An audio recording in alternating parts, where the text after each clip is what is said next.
talk about ethics for a minute. You'll like this one. You have a professor at school, in your high school, in your college, who tells you everything is relative. No one has the right to impose their point of view on anybody. There isn't any absolute right and wrong. You've known some people like this, haven't you? Yeah. And then you get around to taking the final exam, and what you should do is cheat to your heart's content. Oh, absolutely. Let him live up to the consequences of his worldview. And then, and in fact, not only should you cheat, but I think you should blatantly cheat. I think you should make it obvious. I mean, look over on the other paper. Hannah, hello, professor, watch this. You know, the guy's going to come marching back there, grab your paper, and say, you fail. I say, oh, no, you can't do that. This is where you broke one of the rules of the class. You cheated. And what are you going to tell to this professor who taught you there is no absolute right and wrong? You're going to say, hey, you told me there's no absolute right and wrong. Stop acting like there is now.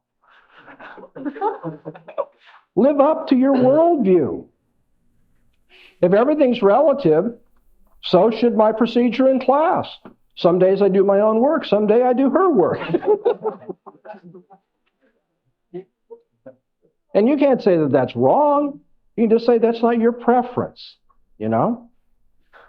Or imagine what the professor who teaches the relativity of everything would do when he goes outside and finds that his car has been stolen.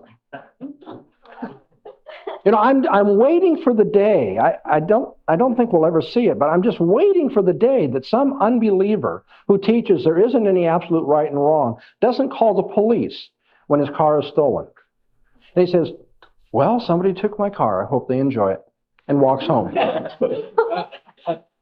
Yeah. I'm waiting for the day that an unbeliever has his or her best friend die and they do not weep at their funeral. I mean, after all, given unbelieving principles, we're just slime that's evolved out of the slime, aren't we? We're just at the front of the evolutionary arrow. And so when your dog dies or your horse dies or your pig dies or your best friend dies, it's all the same.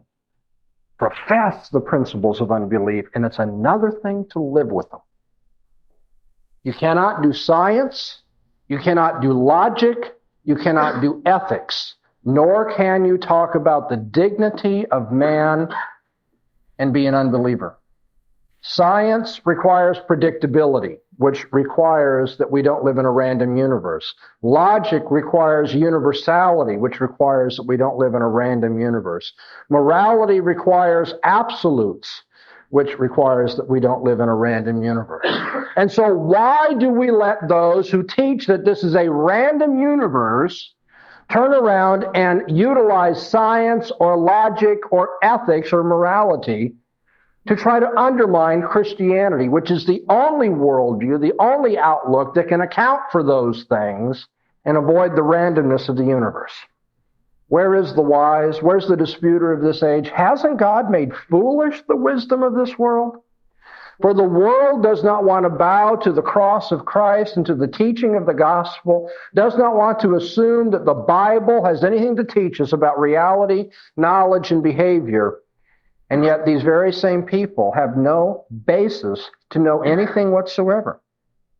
If they were epistemologically self-conscious, if they were to live up to their worldview, they'd have to not only throw out Christianity, they'd have to throw out rationality. They'd have to throw out not only Christianity, but all ethical absolutes. They'd have to throw out not only Christianity, but the dignity of man. And yet they're not willing to go all the way. What they want is to sit on the Father's lap and slap his face and not be dropped. But the only way in which unbelievers are able to attack the faith is by first assuming that it's true. You say, boy, that's kind of weird. They actually assume what they are arguing against? Yeah, that's the very perversity of unbelief, according to the Bible. In your Bibles, turn to Romans, the 1st chapter. I'll bet you've read this before. Hopefully it comes alive for you here, because Paul says that's exactly what unbelievers do. They know God even while they are opposing God. Look at verse 18. For the wrath of God is revealed from heaven against all ungodliness and unrighteousness of men who suppress the truth in unrighteousness. Because that which is known of God is manifest in them. For God manifested it unto them. For the invisible things of him, since the creation of the world, are clearly seen, being perceived through the things that are made, even his everlasting power and divinity, so that they may be without excuse.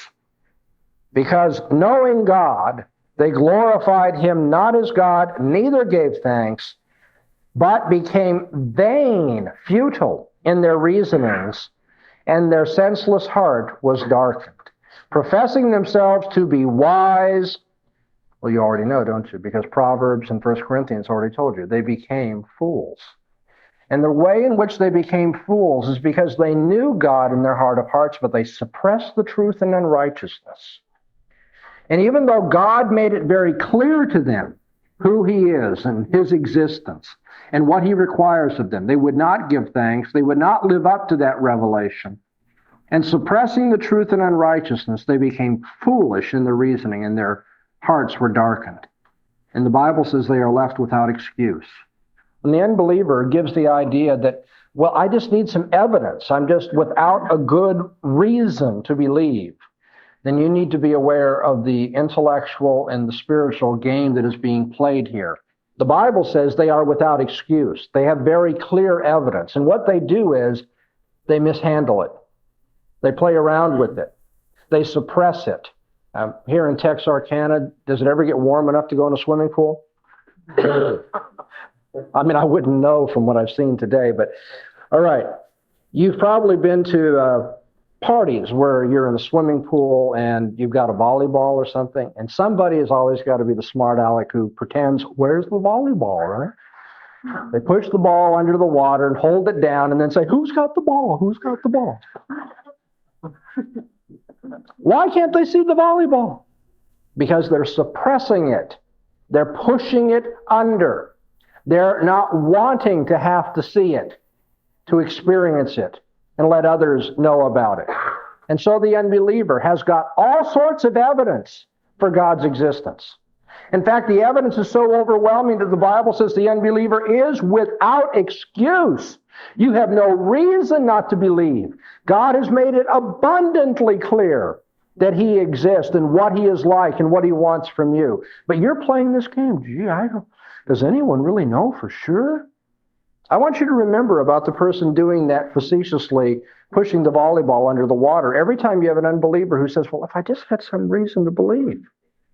You need to know about this person that he or she is suppressing the truth. And by the way, when you suppress the truth, that means you have to be in contact with it, don't you? When you're pushing the volleyball under the water, you may not see it and no one else may see it, but it's in touch with you somewhere. And so it is, the truth of God is always in touch with the unbeliever. And then he fiddles with it, and he plays around with it, and he abuses it, and he rationalizes it, and he tries to pretend that no one can see it or that he hasn't seen it, when in fact he has.